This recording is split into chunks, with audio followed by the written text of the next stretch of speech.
Bapak Ibu bisa lihat bahwa ini sebenarnya hanya dari mulut, langsung ke lambung, lambung ke usus kecil, usus besar, kemudian dibuang. Sedangkan kita tahu bahwa nutrisinya, jadi istilahnya makanan-makanan yang sudah kita makan kan diurai oleh lambung dengan enzim-enzimnya, dengan asamnya, kemudian diabsorpsi atau diserap masuk ke dalam darah. Lewat mana? Lewat usus kecil dan usus besar. Nah, setelah masuk dalam darah, inilah yang menjadi kerjaannya liver. Oke, tapi di tengah-tengah liver, ini sebenarnya kalau kita lihat ada yang namanya empedu. Ya. Nah, empedu ini adalah satu organ atau satu kantong untuk menampung garam empedu, cairan garam empedu. Nah, cairan garam empedu ini fungsinya apa? Salah satu fungsinya adalah dia akan memompakan cairan empedu ini ke usus 12 jari ini atau usus halus ini ya di perbatasan antara lambung dengan usus 12 jari atau usus halus ini untuk apa? Untuk menetralisir asam lambung tadi. Makanan tadi kan di sini terkena asam yang pH-nya 1 sampai 2. Nah, supaya pH-nya tadi menjadi lebih ke netral menjadi 5 sampai 6, nah inilah fungsi dari pompa dari asam empedu ini ya atau garam empedu. Nah, kemudian garam empedu ini selain untuk memompa cairan tadi menetralisir asam dari lambung tadi, dari makanan yang sudah sangat asam ini, fungsi keduanya adalah membantu menetralisir dari kolesterol. Jadi kolesterol jahat dan dari yang kita makan di sini, jadi makan gorengan, makan minyak-minyak dari binatang. Nah, ini semua mengalir ke usus 12 jari ini, maka garam empedu ini akan memompah cairannya untuk menetralisir kolesterol jahat menjadi kolesterol baik. Karena itu kalau kita lihat di sini bahwa filter pertama untuk kolesterol di tubuh kita ini adalah cairan empedu atau garam empedu ini. Nah, ini juga yang membuat warna dari kotoran tadi menjadi kuning, Bapak Ibu. Jadi kalau bisa ingat Bapak Ibu, minggu-minggu lalu kita sudah membahas bahwa BAB yang baik ada tiap hari bentuk panjang terapung, tidak terlalu bau, warna kuning. Nah, warna kuning ini adalah memang dari garam empedu ini. Ya, garam empedu ini akan membantu menetralisir atau membentuk warna tadi. Tetapi kalau lemak yang dimakan banyak dan kemudian garam empedu ini mengeluarkan cairannya terus-menerus dan juga tidak bisa menetralisir kolesterol, karena ingat bahwa semua sistem atau organ tubuh kita itu seperti mesin, ada limit atau ada batasan untuk memproduksinya. Pada waktu makanan kita terlalu banyak, maka warnanya tadi tentu tidak bisa jadi kuning lagi, menjadikan ke coklat sampai ke gelap. Nah, itulah kenapa pada waktu minggu-minggu lalu kita berbicara warna BAB harus kuning. Kalau warnanya coklat ke gelap berarti minyak yang kita makan berlebihan. Apa yang terjadi pada waktu seperti itu? Bahwa maka absorpsi atau serapan minyak ini akan masuk dalam darah, dan di dalam darah kolesterol mulai naik. Oke, ini kalau kita berbicara mengenai fungsi dari empedu ini. Kita akan coba lihat Bapak Ibu. Jadi, selain untuk fungsi ke lemak dan kolesterol tadi, memiliki pH 4,5 sampai dengan 7. Oke, ini adalah fungsi dari empedu tadi. Cairan empedu ini dihasilkan dari mana? Dari liver. Jadi liver ini akan melakukan penetralisiran, ya. Jadi liver, setelah kita lihat di sini, ini kembali ke sini dulu, lemak yang diabsorpsi masuk dalam darah akan dinetralisir lemak jahat tadi menjadi lemak baik. Oleh siapa? Oleh liver. Jadi lemak jahat masuk ke dalam liver, keluarnya sudah jadi lemak baik. Ya, artinya HDL-nya akan meningkat. Dan di sini pada waktu liver menetralisir tadi lemak tadi, maka akan ada sampah atau limbah. Sampahnya tadi dibuang, ditaruh di kantong empedu ini. Ini yang menjadikan salah satu fungsi liver, dan kemudian sampahnya juga akan dibuang di dalam empedu. Ya, itulah yang akan menjadikan garam empedu tadi. Oke, bisa lihat Bapak Ibu. Jadi filter untuk kolesterol tubuh kita ada dua. Satu, empedu, ya, garam empedu atau cairan empedu. Kedua adalah liver. Kalau kolesterol dalam darahnya masih naik, berarti kita lihat dulu organnya ini berfungsi dengan baik atau enggak. Kalau tidak, berarti kita harus mulai mengontrol mulutnya. Jadi artinya garam empedunya bagus, cairannya banyak, ya. Kemudian udah maksimal.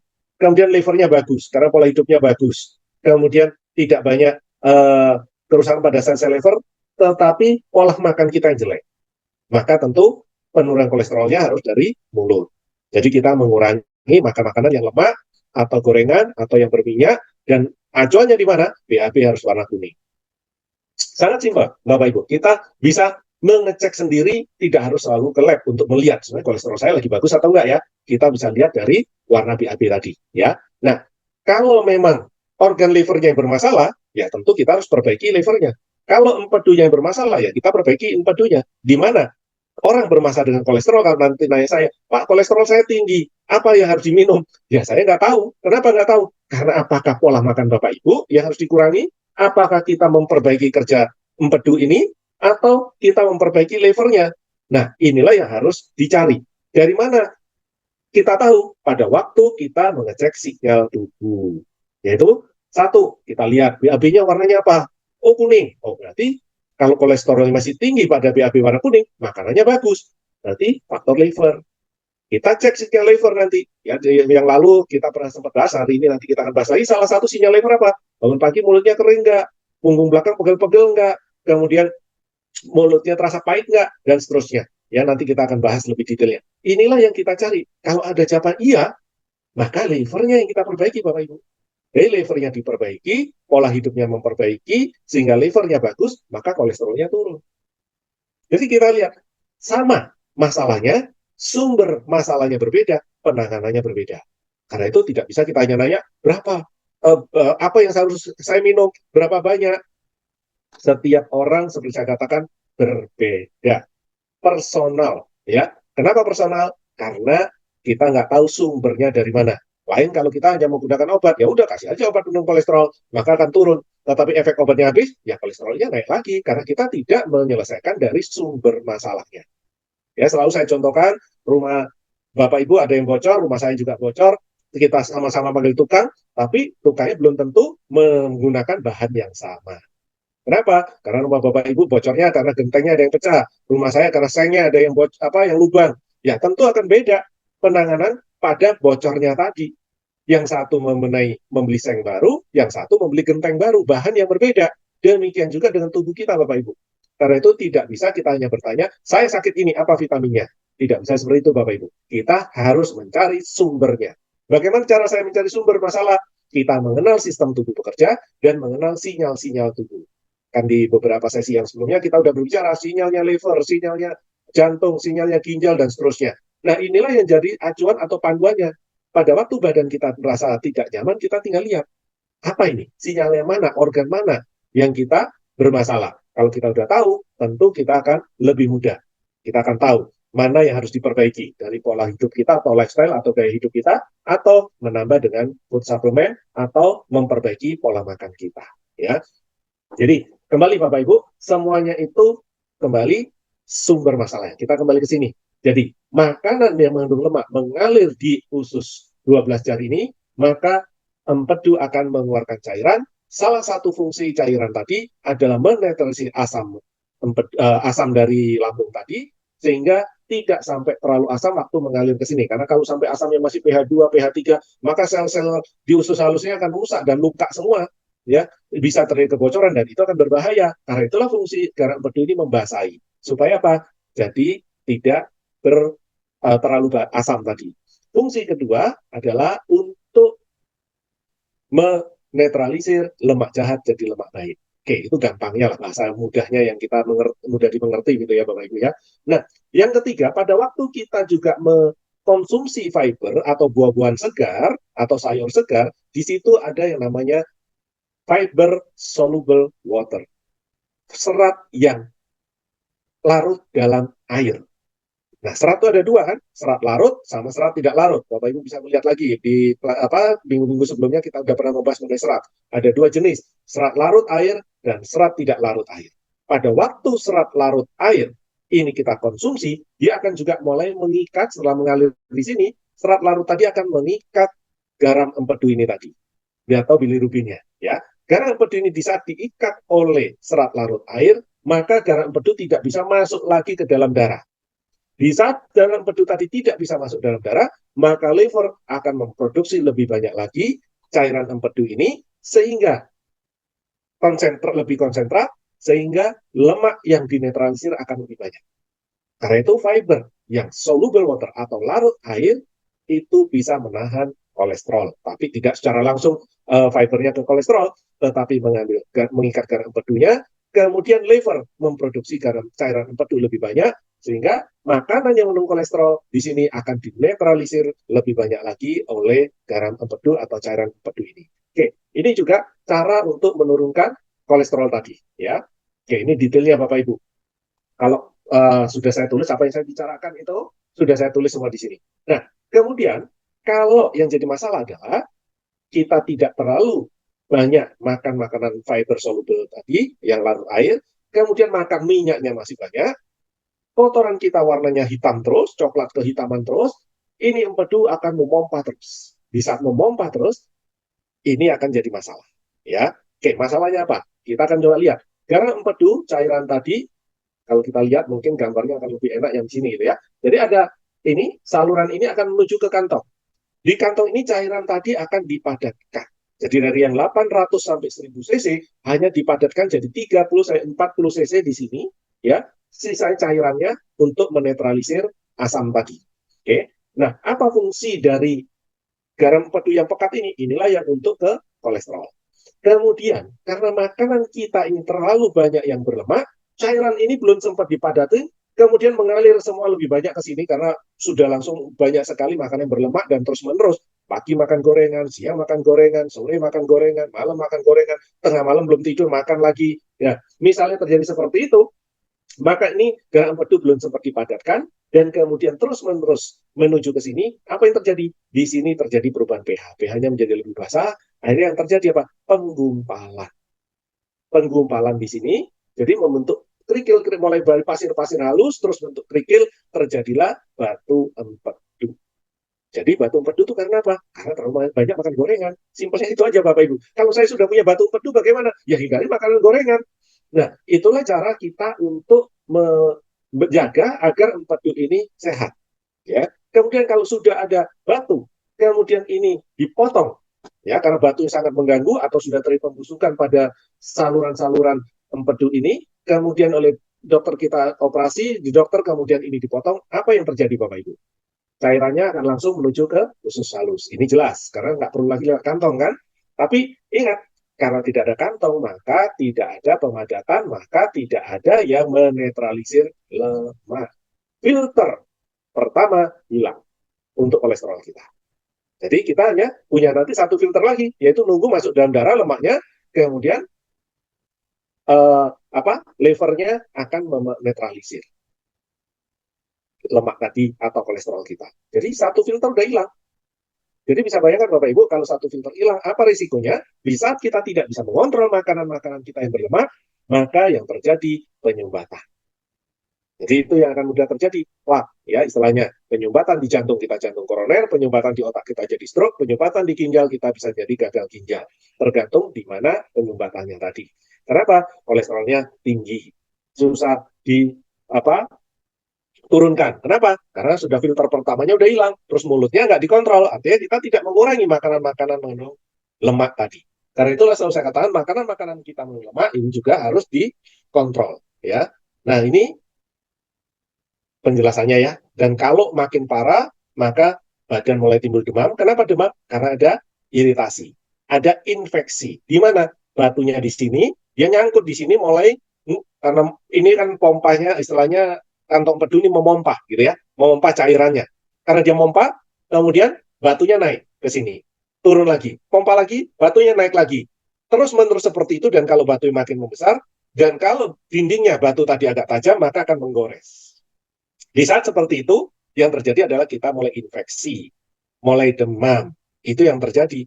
Kalau terus-menerus, apa yang terjadi? Ya BAB-nya sampai nanti berwarna pucat ke putih. Ya, ini juga salah satu penyebab dari adanya batu empedu.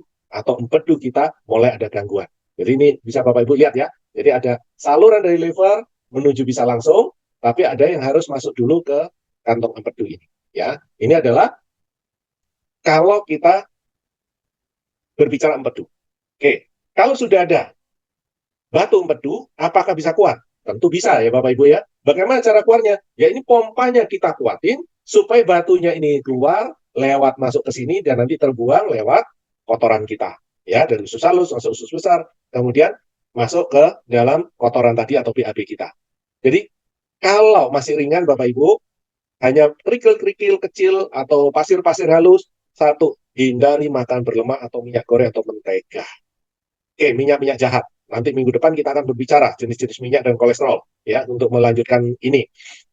Kemudian, kalau sudah mulai parah, artinya sakit sampai tembus ke belakang dan kita tidak bisa menahan rasa sakit tadi, misalnya udah keringat dingin, menahan sakit udah keluar, nggak mungkin kita hanya menahan dengan mulut aja ya, artinya nggak keluar, hanya seperti itu, nahan sakit kita nggak mungkin. Kita kalau sudah parah, udah besar, udah nyangkut, maka itu kita akan mengadu seperti orang ya habis luka yang besar sehingga tidak bisa menahan sakitnya. Ya, kita akan keluar suara untuk sakit tadi. Nah, ini terpaksa kita harus menambah titik akupuntur namanya titik Jimen.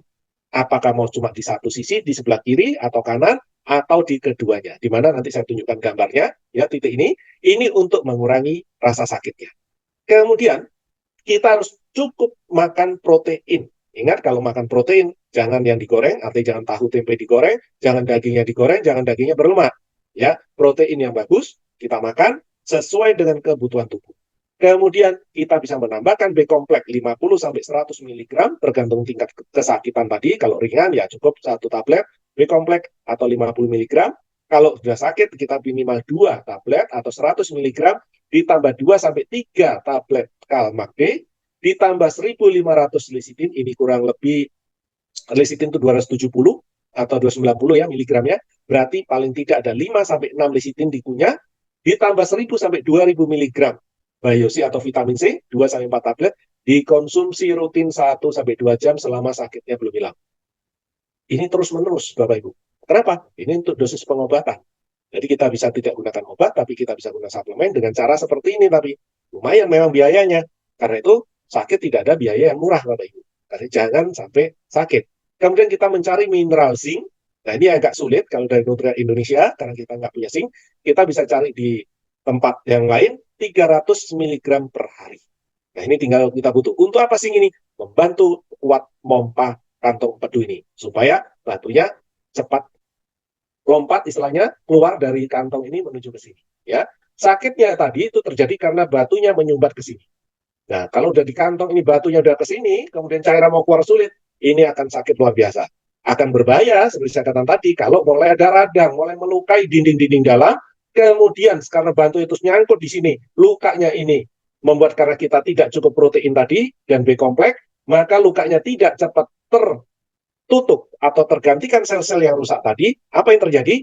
Infeksinya makin parah, dan ini kalau sudah mulai membusuk, kita harus tahu bahwa dokter pasti akan membuang. Karena kalau terlambat, pecah, batu empedunya akan berbahaya. Dari mana kita tahu bahwa ini berbahaya atau enggak? Tetap USG. Ya, karena itu USG kita akan tahu di mana letak batunya. Bila menyumbat dan sampai infeksi yang parah, apalagi sudah mulai hitam di sini, atau hitam apa? Sel-selnya mati lebih banyak, dan kalau ini diterusin, tentu ini akan jadi putus. Kalau putus ya berbahaya, kalau masih di dalam, ya kita bisa meninggal Bapak Ibu. Karena itu harus konsultasi dengan dokter. Ya, ini jangan sampai terlambat. Oke, karena itu untuk menjaga empedu adalah hanya mengurangi makanan berlemak, kemudian cairan empedu itu 4,5-7, bila naik ke basah akan mudah terjadi penggumpalan atau batu empedu. Kemudian mencegah batu empedu, kita bisa gunakan lecitin, Kalmak D, B-kompleks, dan ini yang akan merubah pH menuju ke asam. Omega 3, vitamin E, dan protein ini untuk membantu menetrasi lemaknya supaya tidak terlalu berat kerja dari kantong empedu tadi. Ya, isi cairan empedu itu adalah kolesterol, empedu, HCl, bilirubin. Kemudian sel darah yang sudah rusak akan diubah oleh lever menjadi bilirubin. Ini yang membuat warna tinja atau kuning kuning. Ya, bilirubin inilah juga yang akan membantu menetralisir lemak atau kolesterol. Oke, ini titik akupuntur yang bisa dipakai adalah titik yang pai, ini untuk batu empedu. Ya, di atas alis kita kalau meraba di sini, kita akan lihat bahwa titiknya ini di atas alis kita yang paling tinggi, ini ada kayak lekukan panjang begitu ya, bentuknya memanjang pada waktu kita raba. Di sini lekuannya, nah titik ini titik yang pai, kalau kita tekan pasti ngilu ya, sakitnya berbeda. Ini adalah untuk kita membantu juga kalau memang punya masalah dengan batu empedu, kita bisa menekan pada titik ini. Nah, ini Jimen ini adalah kita mencarinya adalah dari puting susu kita lurus sampai iga terakhir. Ini adalah titik cimet. Ini nggak bisa ditekan-tekan Bapak Ibu, kita harus memasang yang namanya pengganti jarum akupuntur, itu kita bisa gunakan magnet, ya. Magnet untuk pengganti jarum akupuntur, ini kita bisa pakai 24 jam, tempelkan mau kiri saja atau kiri kanan. Kalau memang sudah parah, kita menambah satu titik lagi, ini titik Changmen ini, dari mana? Dari ketiak kita, tengah-tengah, lurus sampai iga yang paling bawah. Ini kalau iganya seperti ini kita tekan, ya ini bagian dari luar, kita tekan misalnya ini titik iga yang terakhir, ini agak ke bawah sini, ya bukan di sini ya, tetapi agak ke bawah ke sini. Kalau kita tekan pasti itu sakit, sakitnya ngilu ya, beda. Kalau kita tekan di sini sakitnya biasa, tapi kalau di sini ini akan lebih ngilu. Nah, ini kita mencari syaratnya. Di titik inilah yang kita pasang magnet pengganti jarum akupuntur. Ya, nanti magnetnya bisa ditanya ke leader Bapak Ibu, hanya dipasang di sini, setengah nanti menyentuh dari tulangnya atau iga terakhir, setengah itu terkena dari dagingnya, misalnya seperti itu. Demikian juga mau titik Changmen ini, ya, separuh itu adalah magnet tadi menyentuh ke tulangnya atau iganya, kemudian separuhnya menyentuh ke dagingnya. Ada segitiganya di dalam magnet tadi itu menuju ke atas. Oke, ini adalah pertolongan ya untuk kalau kita punya masalah dengan batu pedu dan kita terganggu dengan batu pedu sampai kesakitan, titik-titik akupunturnya akan membantu untuk menghindari obat-obatan penghilang rasa sakit. Oke. Kemudian yang kedua, sinyal dari empedu itu juga bisa pada waktu kita banyak makan gorengan atau lemak, kita mudah sendawa atau sebah. Nah, ini harus hati-hati. Kalau sudah ini punya tanda-tanda mulai terjadi pasir-pasir halus atau batu empedu, ya. Jadi mulai dari yang belum, mulai baru mau ada sampai sudah ada, maka kita akan sering sendawa. Pada waktu makan sedikit gorengan aja, kita sendawa atau sebah. Jadi gasnya susah keluar, ya. Itu juga harus hati-hati pada waktu kita makan ini, itu kita punya risiko terjadinya batu empedu. Ingat, prinsip dasarnya sehat, sakit itu proses ya Bapak Ibu ya. Oh, batu empedunya sudah diangkat kok. Misalnya nih contoh, karena saya punya batu empedu, saya lakukan laser, saya ambil lewat operasi angkat, batunya aja, kantongnya tidak. Kalau pola makan dan pola hidup saya mengenai kolesterol dan lemak tadi tidak diubah, 1,5 sampai 2 tahun, batunya ada lagi. Sangat simpel. Kenapa? Karena prinsip dasarnya ya ini tadi. Karena ada ketidakseimbangan di tubuh. Karena itu kita selalu ingat, tubuh itu atau organ tubuh adalah mesin, ada limitnya, ada batasannya memproduksi atau menetralisir. Karena itu pada waktu kita tahu batasan tadi, maka yang perlu kita lakukan tadi adalah mengontrol yang masuk, makanan-makanan yang kita makan. Dengan cara melihat BAP-nya warna kuning. Oke, sekarang kita lihat makanan-makanan tadi yang sudah kita makan terabsorpsi masuk dalam darah. Protein jadi asam amino, lemak jadi asam lemak, kemudian karbohidrat jadi glukosa, vitamin, mineral, semua sudah masuk dalam darah. Maka sekarang menjadi tugasnya liver untuk distribusi. Karena itu dikatakan ini apa? Liver, pusat aktivitas metabolisme. Jadi dia pusatnya, ya, di mana seluruh sistem tubuh ini perintahnya dari liver. Untuk melakukan, gitu ya. Perintah ordernya dari otak kita. Tetapi untuk melakukan, yang memberikan perintah lagi, bukan melakukan, di sini bukan dia yang selalu berubah, tetapi yang memerintahkan untuk organ-organ lain atau sistem-sistem tubuh yang lain bekerja dengan baik, ini adalah liver.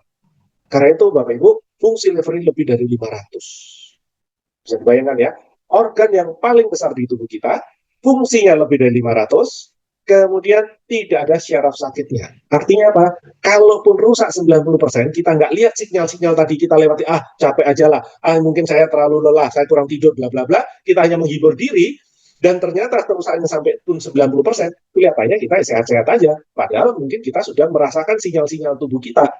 Mengatakan ini kerja livernya terlalu berat dan sudah terjadi kerusakan. Kemudian, kan saya cek di lab, semuanya normal. Bapak Ibu, fungsinya 500. Yang dicek cuma 7. Apa itu? Kolesterol, LDL, HDL, trigliserid, SGPT, SGOT, gamma GT. Nah, cuma 7 yang dicek. Padahal fungsinya 500. Bagaimana kita tahu bahwa ini nggak benar levelnya? Ya, karena itu saya selalu katakan, karena tidak ada tempat atau syaraf sakitnya yang memberitahu kita di saat jantung kita ini nggak berfungsi 2-3%, Bapak Ibu, sudah nggak nyaman di sini, mulai jenuh, sakit ya, 5% mulai nggak berfungsi, ya kita bisa baik-baik. Demikian juga dengan ginjal kita di belakang, ya, itu juga 3-5% aja udah mulai kerjanya berat atau nggak berfungsi, kita udah mulai sakit di dekat tulang belakang tadi, tempat ginjal tadi. Tetapi liver kita rusak 90%, kayaknya kita merasa sehat-sehat saja, biarpun sebenarnya kita sudah merasakan sinyal-sinyalnya tadi keluar terus, ya. Kemudian, karena pusat aktivitas tadi tempat memproduksi garam, ya, jadi di sini juga di sini regulasi dari gula darah. Ada gula, pankreas produksi insulin, masuk mau ke sel karena kita butuh tenaga, maka liver yang perintahin, insulin, buka pintu dari sel, biar nih gula masuk, kita punya tenaga, saya bisa punya kekuatan. Perintahnya dari liver. Terus kita nggak aktivitas, gulanya banyak nih, liver udah lihat, wah ini gula naik. Apa yang terjadi? Insulin, rubah gula jadi glikogen. Glikogen itu apa? Cadangan tenaga. Glikogen tidak dipakai karena simpenan di sel-sel daging kita tidak dipakai 3 minggu, maka tubuh langsung liver ubah lagi jadi apa? Jadi triglycerid sama LDL. RTG triglycerid kita naik atau LDL kita susah turun. Ingat, dari mana? Karbohidrat. Makan nasi, makan mie, makan ubi, makan roti, ya, kue-kue yang fungsi zat tepung atau zat pati tadi, itu yang membuat kolesterol atau triglycerid tadi susah turun.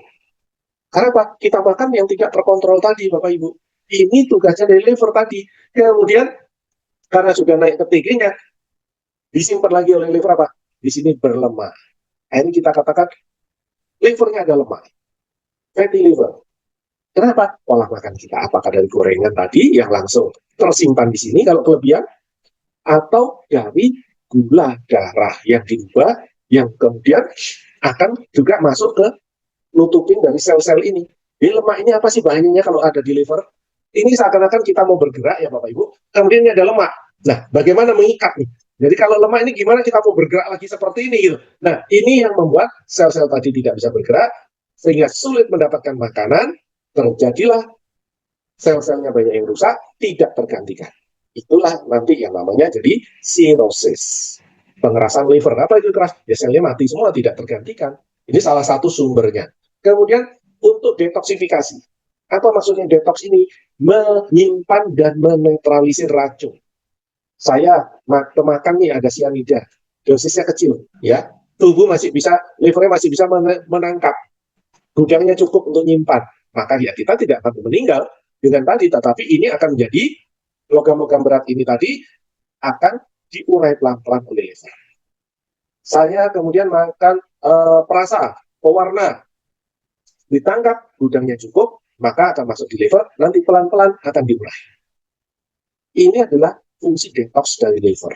Ya, termasuk tadi lemak jahat jadi lemak baik. Kolesterol yang tidak bagus jadi keluar jadi kolesterol baik. Kemudian ini juga tempat sintesa, artinya memecah atau mengurai dari asam amino. Protein tadi, kalau kita ingat kemarin, 9 protein penting ditambah 13 protein tidak penting, ya, akan membentuk 50.000 jenis asam amino. Itu artinya membentuk sel-sel, mau sel rambut, sel kulit, sel darah, dan seterusnya. Ya, antibodi kemarin kan sel. Semua sel ini dari liver yang memerintahkan untuk mengubah jenis ini nomor sekian tambah sekian akan untuk jadi sel rambut, nomor sekian tambah sekian, asam amino nomor sekian dan sekian akan jadi sel kulit dan seterusnya. Ini semua perintah yang di sini. Kalau proteinnya lebih bagaimana? Akan dibentuk jadi otot oleh liver juga. Oke, ini tempat penyimpanan protein atau asam amino, vitamin A, D, E, K, dan lemak. Ini semua disimpan di sini. Tapi ingat, gudangnya terbatas. Kemarin kita udah bahas A, D, E, K. Kalau kelebihan juga berbahaya, tetapi secara umum kita tidak jarang akan terjadi kelebihan kalau semuanya mengikuti aturan. Ya, oke. Kemudian untuk sirkulasi darah dan filtrasi, ini adalah fungsi dari liver. Jadi dia akan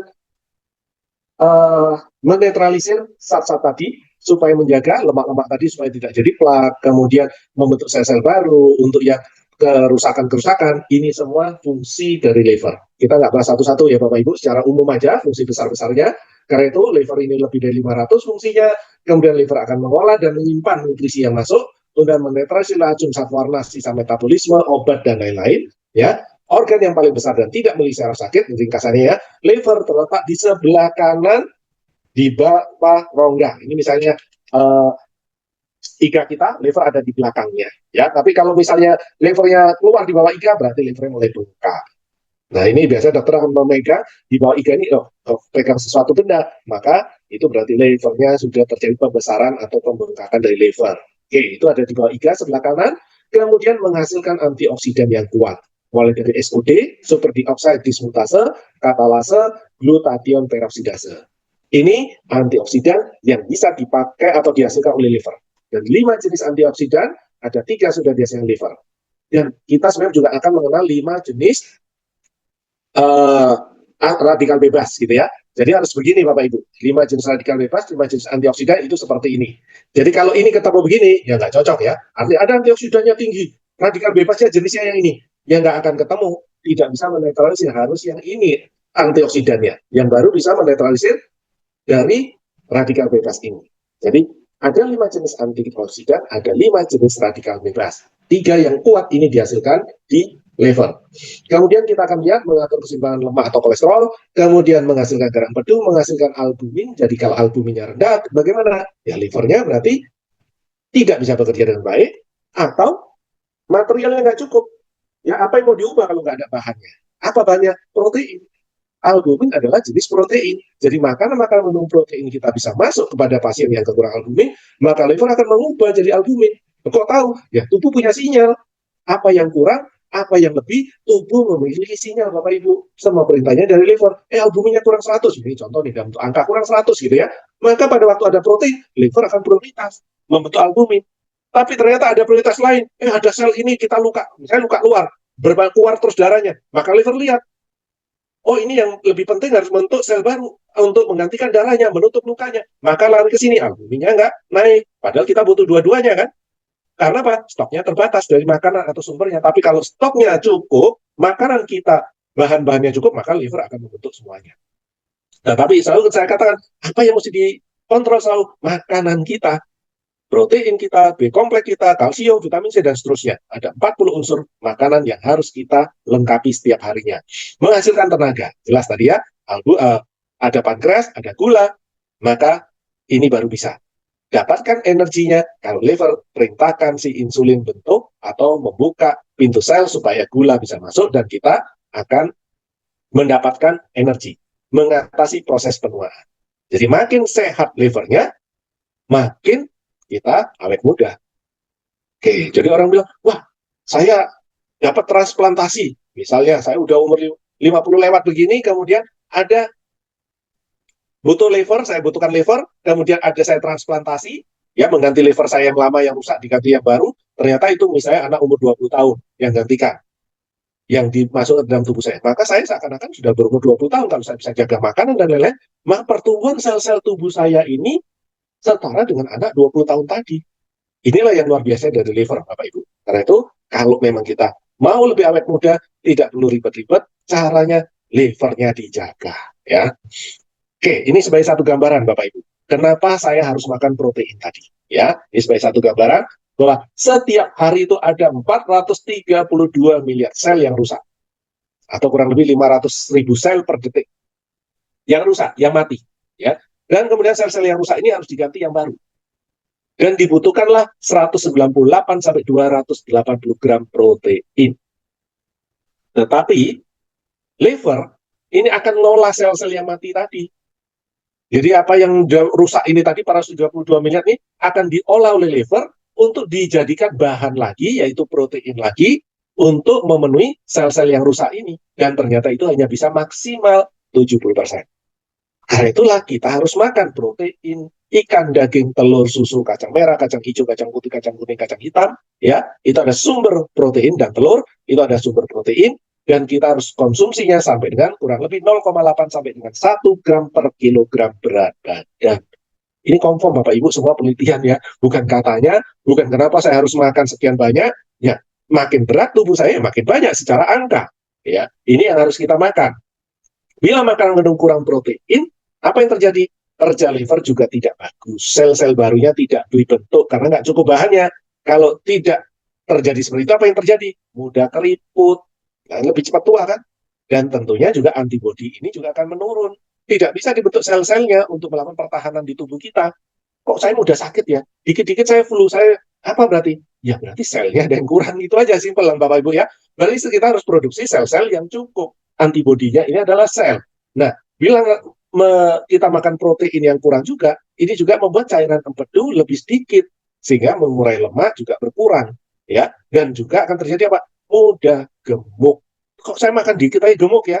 Ya lihat dulu apa yang dimakan. Kalau itu mengandung protein yang bagus, artinya tidak digoreng, kemudian sampah proteinnya dikit, tentu kita tidak akan mudah gemuk, ya. Dan juga kalau sudah gemuk, kalau kita mau kurus itu akan lebih mudah kalau proteinnya cukup. Karena apa? Gemuk itu karena faktor fat, bukan karena otot.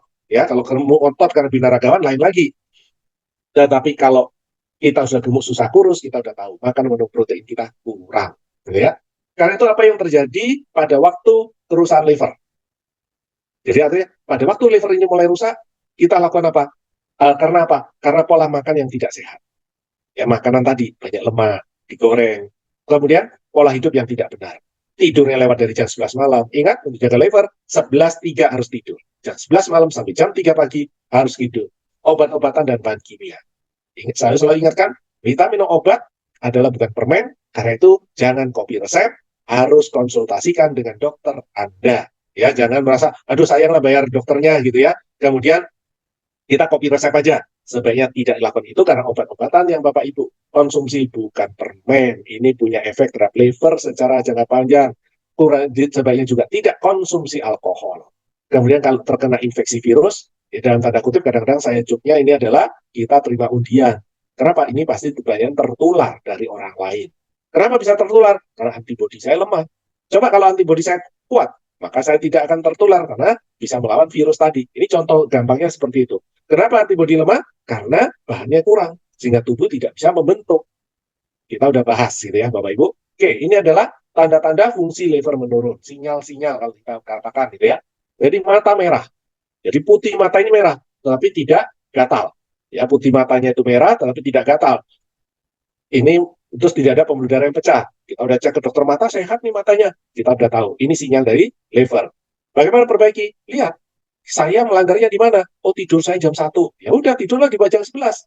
Oh, saya banyak makan gorengan. Ya kurangilah gorengannya. Oh, saya sedang konsumsi obat-obatan. Ya udah, setelah habis kita cepat diskusi lagi dengan dokter yang memberikan resep tadi. Kemudian kita mau perbaikan. Apa perbaikannya? Ya kita sehatin livernya dengan obat tidur, makan yang bergizi, supaya liver mudah untuk menetrisi sisa-sisa obat-obatan tadi. Maka sampah obat habis, kita akan sehat lagi. Tidak beban buat liver. Salah satu fungsi dari liver adalah membuat seseorang insomnia. Insomnia bukan satu-satunya karena liver ya. Bisa liver, bisa jantung, bisa karena faktor liver, karena faktor jantung, karena faktor ginjal, karena faktor dari sistem pencernaan dan paru-paru, atau hormonal. Jadi salah satu dari 5 ini kita bisa masalah dengan insomnia atau hipertensi. Oke, karena itu hipertensi harus cari sebabnya. Hipertensi saya minum apa? Ya nggak tahu saya Bapak Ibu. Kenapa? Karena saya harus cari dari salah satu 5 sebab ini. Kalau karena faktor liver gimana? Ya kita akan bisa gunakan B-kompleks, kita gunakan liver health, kita gunakan double X, kita gunakan protein. Apa yang kurang? Maka tensinya bisa pelan-pelan turun. Oh ini karena kerja jantungnya, darahnya terlalu kental. Kita bisa gunakan omega 3. Demikian juga dengan susah tidur ini. Karena penyebabnya apa? Oh penyakit liver. Ya kita akan buat liver lebih sehat. Kita konsumsi B-kompleks. Loh nanti konsumsi B-kompleks saya nggak bisa tidur. Berarti livernya tidak bisa mengikuti perintah. Padahal yang sudah jam tidur, kita nggak bisa tidur. Kita minum B-kompleks menjadi makin melek. Ya, berarti sistem metabolisme yang diperbenahi. Tapi orang yang susah tidur, kemudian karena sel-sel livernya yang memang lagi kekurangan tukang untuk memperlakukan perbaikan material yang ada, tukang yang kurang, dikasih B-kompleks, tidurnya lebih nyenyak. Jadi jangan melihat, waduh kalau saya minum B-kompleks ini nggak bisa tidur. Ada yang seperti ini ya Bapak Ibu ya. Ini metabolisme dibenerin. Tapi yang kalau punya masalah dengan liver, materialnya cukup, tukangnya kurang, kita tambah B-kompleks, maka tidur kita pasti akan nyenyak. Kemudian mudah lelah. Ya, mudah lelah di sini adalah karena melebihi dari kebiasaan kita yang biasanya. Saya biasanya kerja begini nggak mudah capek, ini kok mudah capek. Nah, ini kita lihat berarti masalah dengan liver. Bangun pagi, mulut itu terasa dan bibir kering sampai terasa asam, pahit. Ini menunjukkan kerja liver. Ya, bisa aja setelah bangun, setelah sikat gigi, setelah minum, hilang. Ya ringan. Tapi bisa aja seharian kita haus, kita kemudian rasa asam pahit seharian, yaitu livernya bekerja berat. Berarti sinyal dari liver kita harus benahi. Nah, bagaimana benahi liver? Itu tadi cek makanan kita cukup nggak? Ada yang gorengan-gorengan tadi, atau tidur kita jam berapa, itulah yang menentukan. Mulut bau. Jadi nggak bisa hanya, udah kalau gitu saya minum obat apa atau vitamin. Nggak bisa Bapak Ibu. Ya, kita harus memperbaiki lifestyle kalau untuk liver. Selain gaya hidup, pola makan, dan pola hidup kita yang dibenerin, maka ini yang bisa melakukan perbaikan-perbaikan terhadap sel-sel liver. Mulut bau. Mulut bau itu juga ada beberapa sebab. Satu, karena gitu ya, kemudian bau.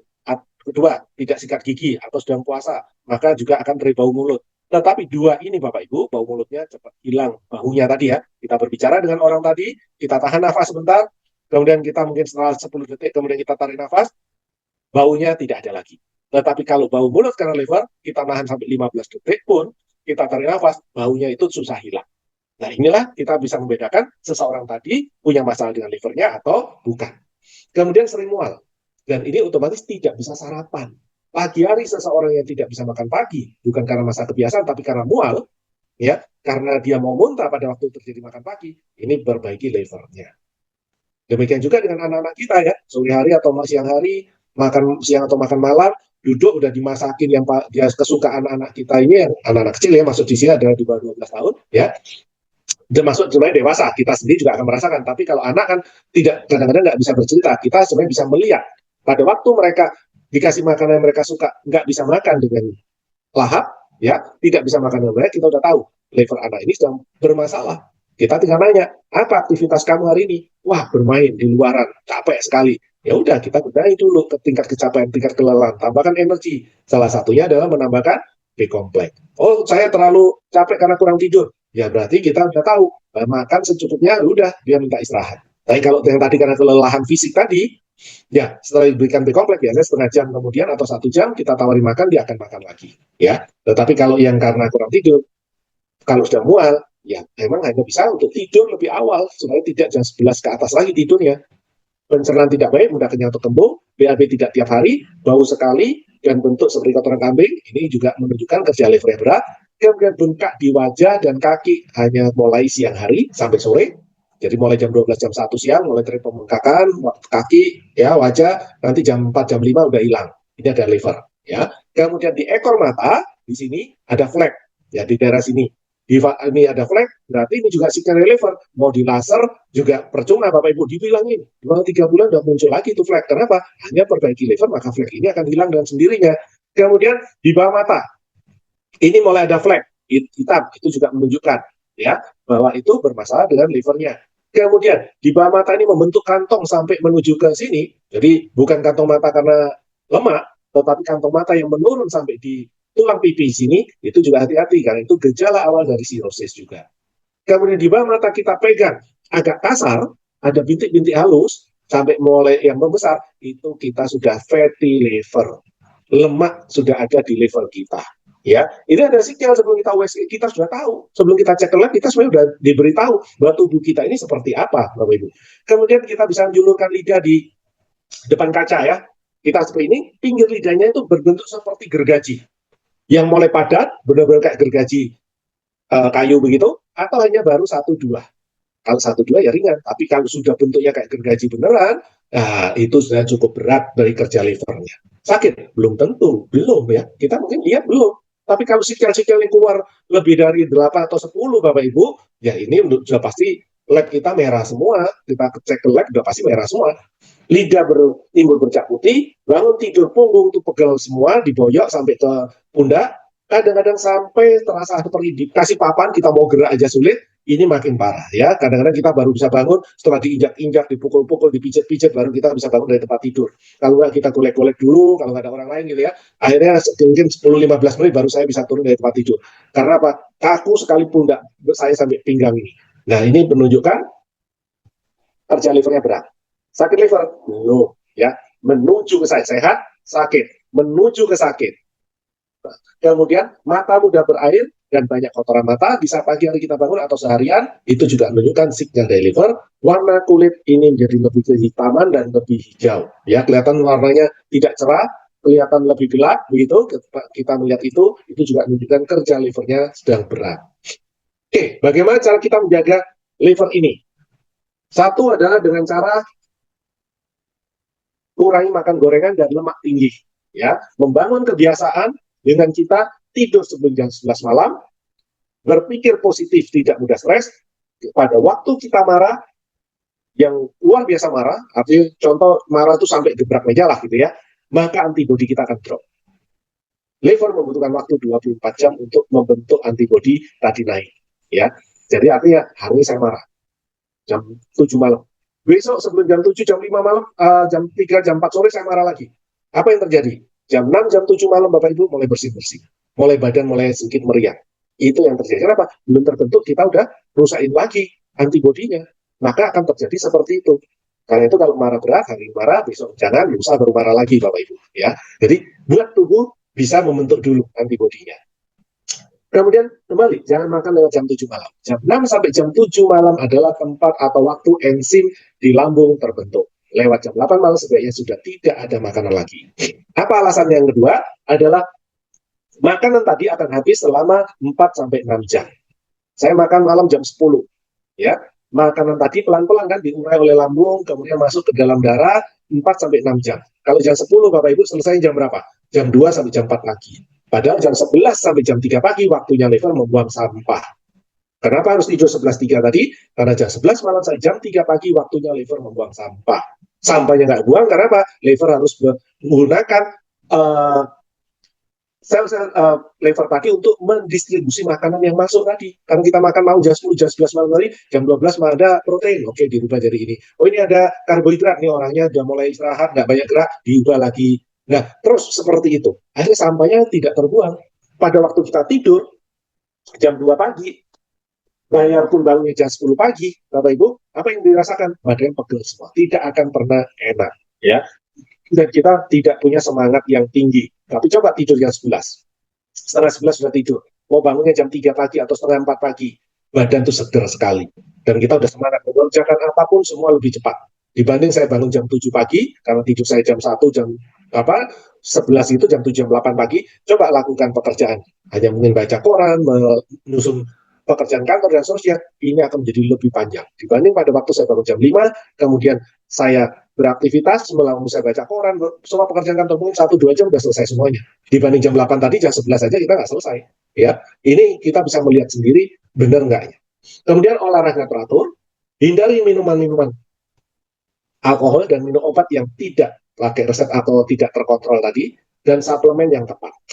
Apa maksudnya suplemen tepat? Saya kurang apa ya, tambah apa? Oh, makanan saya banyak berlemak. Bagaimana membantunya? Ya B-kompleks, omega 3. Oh, saya tidurnya malam. Apa yang harus saya jaga? Ya saya harus menjaga dari B-kompleks, misalnya saya tambahkan liver health. Oh, saya aktivitas saya terlalu banyak makanan bangun perasa. Ya vitamin C-nya harus cukup. Saya banyak menggunakan fisik, B-kompleksnya harus cukup, dan seterusnya. Jadi kita menggunakan suplemen ada berdasarkan kebutuhan tubuh kita. Oke, ini kita lihat bagaimana tubuh itu membuang sampah tadi, ya. Jadi di saat ada sisa-sisa racun di sini, pewarna, perasa makanan ya. Step 1 menggunakan ini.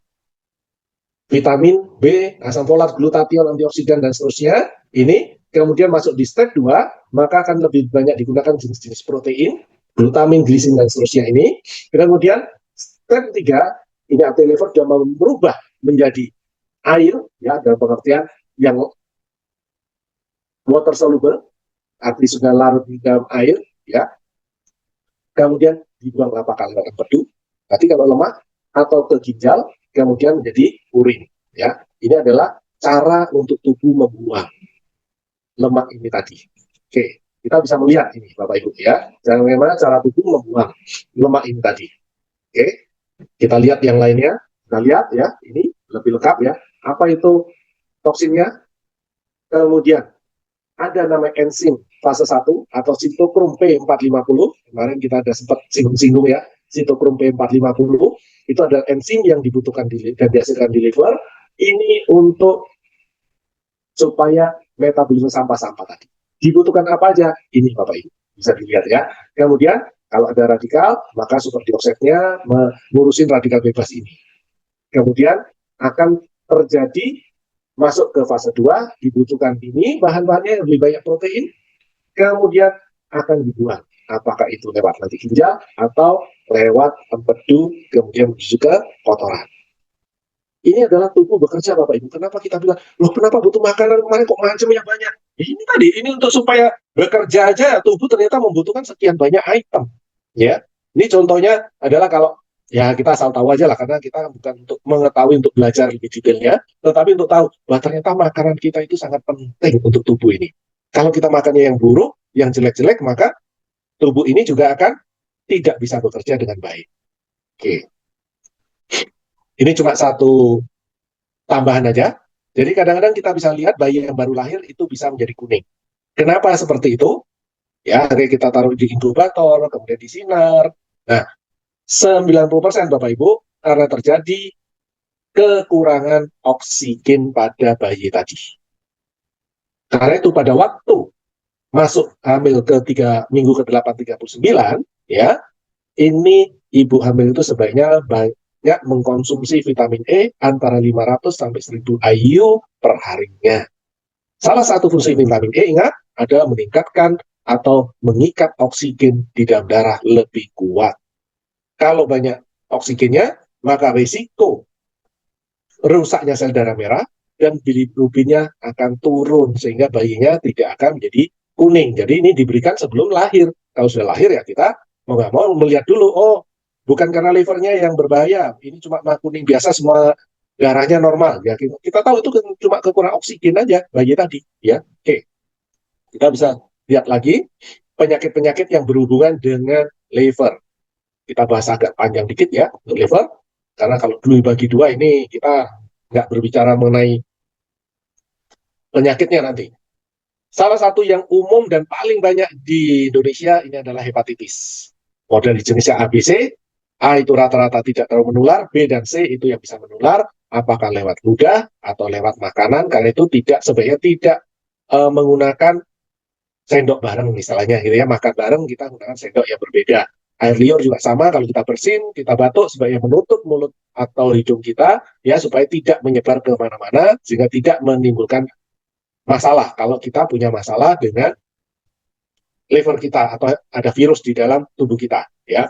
Gejalanya mulai dari demam, nyeri sendi, nyeri perut, bisa terjadi komplikasi dan bisa menjadi sirosis dari hepatitis B dan C ya. Ini bisa menjadi sampai sirosis. Apa solusinya? Kembali lifestyle-nya, gaya hidupnya dulu. Tidur di bawah jam 11. Ini menjadi wajib ya selama masa perbaikan. Dan makan malam terakhir jam 7. Hindari atau kalau bisa tidak makan makanan yang digoreng dan berlemak. Kemudian apa yang dipentingkan? Makanan proteinnya harus sesuai dengan kebutuhan tubuh, minimal 1 gram sampai dengan 1,2 gram per kilogram berat badan. B kompleksnya, karena udah sakit, nggak bisa 4 sampai 6 lagi, tetapi 8 sampai 10 mg kali berat badan. Ini dosis B kompleksnya. Vitamin C juga harus di atas 6.000, karena 2-3 ribu atau 4.000 itu sebagai menjaga kita dari polusi dan lain-lain, tapi dosis terapi 6.000 sampai 10.000 per hari. Lecithin ini minimal kita ada 1.500 sampai 3.000 miligram ya. Lecithin E kalau Bapak Ibu lihat di labelnya, kalau punya Nutrilite itu kurang lebih 290 miligramnya. Jadi paling tidak ada bukan 3.000 tapi sampai dengan 9.000. 3.000 sampai 9.000. Jadi artinya 10 sampai dengan 30 tablet kita kunyah-kunyah.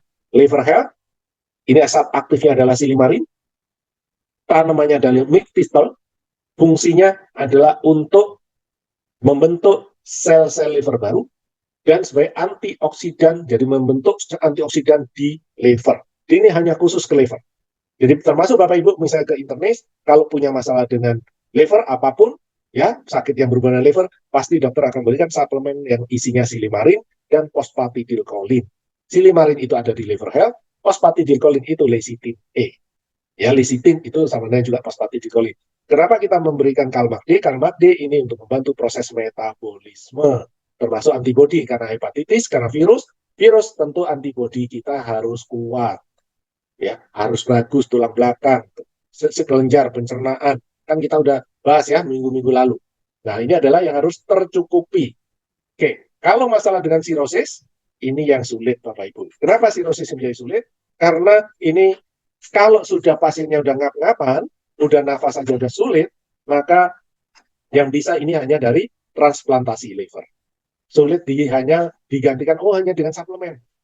Suplemen atau makanan yang lain sudah susah masuk ke dalam mulut dia karena dia sudah susah sekali. Ya, tinggal Seperti itu, tenaga pun sulit, maka ini menjadikan sulit sekali untuk dapatkan suplemen. Karena itu sebelum ini terjadi, sebaiknya mulai kita jaga liver itu. Dan kemudian yang paling penting kita harus jaga apa? Gamma GT. GGT atau gamma GT jangan di atas 100 untuk jangka panjang. Ya normalnya ini hanya di bawah 40-an, tapi kalau kita di atas 100, ini punya risiko terhadap sirosis. Perbaikannya bagaimana? Kalau saya gamma GT, sama. Semua perbaikan liver. Tidur di jam 11. Jangan makan lewat jam 7 malam. Hindari gorengan. Protein, vitamin tadi semua dicukupkan. Apakah kita mau dari makanan sehari-hari atau mau dari suplemen. Ya. Kalau fatty liver, ya ini sebenarnya simpel aja, stop sumbernya. Apa sumbernya? Ya makanan-makanan karbohidrat yang berlebihan kalau kita tidak banyak bergerak, kemudian lemak atau gorengan. Ya, ini yang ketiga adalah asin. Jangan terlalu banyak garam. Karena protein atau daging atau ikan atau telur ditambah garam, maka ini akan mudah jadi lemak. Oke, kemudian hindari stres. Kadang-kadang karena stres, maka tubuh mengubah sesuatu itu menjadi nggak benar. Harusnya dirubah jadi otot atau daging, diubah jadi lemak. Nah, ini juga bisa terjadi juga. Kemudian kurang gerak. Solusinya apa? Kurangi sekali makan menjadi penyebab. Jadi apa sebabnya? Saya banyak makan lemak, ya kurangi lemaknya. Saya banyak makan karbohidrat, ya kurangi karbohidratnya. Kemudian hormonalnya diperbaiki dengan cara hindari minum es, hindari stres, hindari makan jeroan, dan hindari pedas. Atau gizinya perbaiki. Kalau memang karena karbohidrat, ya karbohidratnya, mie, roti, kue, biskuit. Kuenya ini yang dihindari. Yang bisa membantu adalah B-kompleks, lecithin. Kalau memang saya suka makan karbohidrat, makan nasinya harus banyak, ya, dan saya kurang gerak, kita bisa gunakan carb blocker sebagai penghambat dari karbohidrat supaya tidak jadi gula. Ini ada carb blocker, ya. Kalau memang kita membutuhkan untuk menghilangkan lemaknya, kita butuh lecithin. Prinsip dasarnya kurang tambah. Mau berapa banyak ini saya makan? Ya kurang berapa, tambah berapa, kecuali carb blocker. Hanya punya maksimal. 3 tablet hanya bisa menghambat 500 kalori. Ya, dari karbohidrat ya, bukan dari gula. Dari masih karbohidrat sederhana atau kompleks, ini baru bisa dihambat oleh carb blocker, tapi tidak bisa yang sudah jadi gula atau glukosa.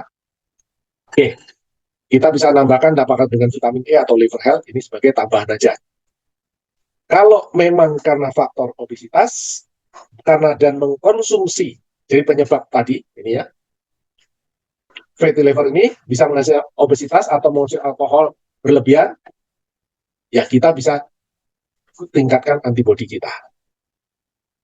Oke, sorry, ini berhubungan kanker liver, ya. Jadi meningkatkan antibodi, karena kita udah berbicara minggu lalu kita udah bicara bagaimana antibodi, BAB, jaga liver, hormon dan gizi.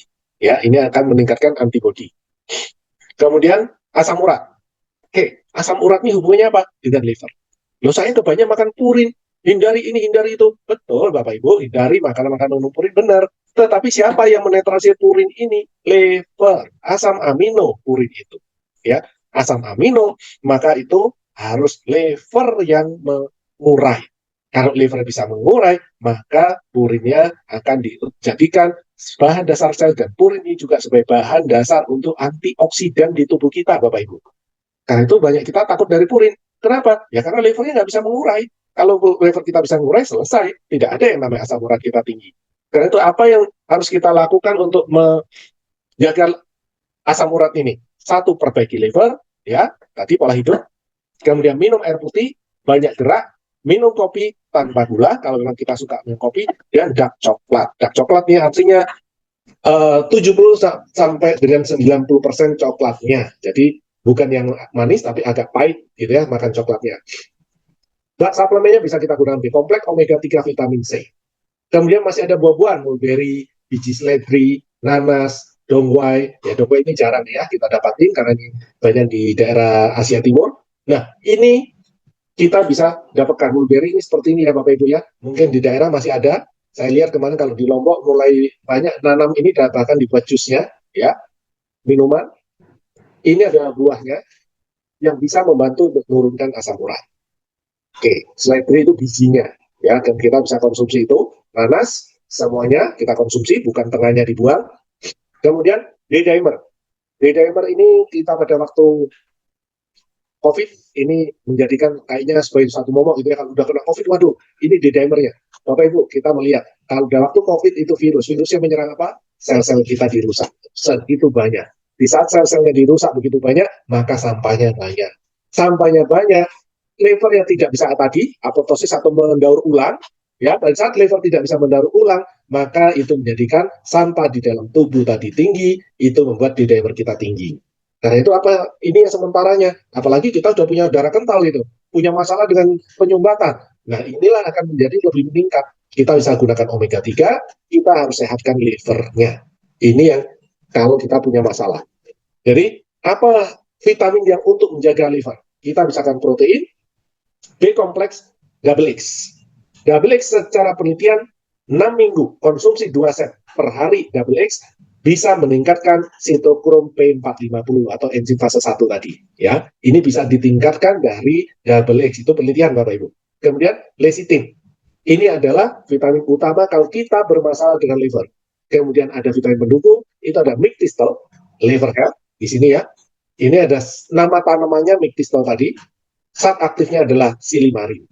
Kemudian kita bisa gunakan garlic, omega 3, vitamin C, vitamin E. Mana yang kurang, itulah yang kita tambah. Jadi bukan kita cuma, semua diminum, ya silahkan aja kalau mau seperti itu. Tetapi kita harus melihat apa yang jadi masalah. Kalau saya banyak berhubungan dengan zat-zat pewarna, makanan saya mengandung pewarna merah, hijau, dan seterusnya, maka vitamin C saya harus lebih banyak. Kalau saya banyak makan yang goreng-goreng, apalagi beli di luar, yang minyaknya diulang-diulang, maka vitamin E saya harus lebih banyak. Berapa banyak? Kurang tambah, prinsip dasarnya. Kalau saya merasa 1000-2000 makan vitamin C, masih mudah sariawan, saya mudah capek, liver saya masih memberikan sinyal yang benar, ya maka kita tinggal menambahkan vitamin C-nya jadi 3000, 4000 dan seterusnya. Ya, ini kita bisa menambahkan seperti itu. Ini ada titik-titik akupuntur untuk membantu ke liver. Tadi cimen-cimen yang ini ke empedu ya. Kita melihat ada Hangcian, Taichung, Jungful, ini cuma titik-titik. Ini jadi kita dalam kondisi nganggur mau neken-neken sendiri boleh Bapak Ibu ya. Jadi artinya saya ini misalnya dari ujung telapak kaki ya, kita tekan-tekan sendiri begini ya, dengan irama 339 juga boleh. 1 2 3 berhenti sebentar, 1 2 3 berhenti sebentar, 1 2 3 4 5 6 7 8 9 di titik ini. Ini dari tempat ini, jadi selain seperti ini selanya kita satu jari ya, satu jari. Ini satu jari, kemudian kalau yang biru ini 2 jari. Ini di telapak kaki ya Bapak Ibu. Jadi 2 jari. Jadi jarinya ikutin ini, 1 buku-buku ini, 2 mulai dari sini, selesainya di sini. Oke, kita bisa gunakan ini untuk membantu menyehatkan liver. Tidak harus dulu sakit, karena ini ada titik-titik yang bisa membantu untuk menjaga liver. Ini mata kaki bagian dalam, ya, ini lurus dari jempol kita kan, ada mata kaki, di bagian bawah dari tulang menonjolnya, di sini, ini ada titik jungfung ini, kemudian dari tulang ini 3 jari, 4 jari, naik, 3 jari ya, 3 jari ini naik ke atas, maka ini titik jungfung, sebenarnya ada satu lagi 4 jari, ini juga bisa dipakai. Itu untuk jantung, liver, dan hormon ya. Ginjal. Ini kita bisa gunakan. 3 dan 4 ini kita bisa. Ini sakitnya luar biasa biasanya. Kalau kita punya bermasalah gitu ya. Tapi kalau enggak ya kita masih bisa nahan sakitnya biasanya. Oke, ini cuma tips aja untuk menjaga liver. Kita bisa gunakan suplemen, memperbaiki pola hidup, dan bisa menggunakan titik-titik akupuntur tadi. Oke, terima kasih Bapak Ibu. Kita lanjut. Saya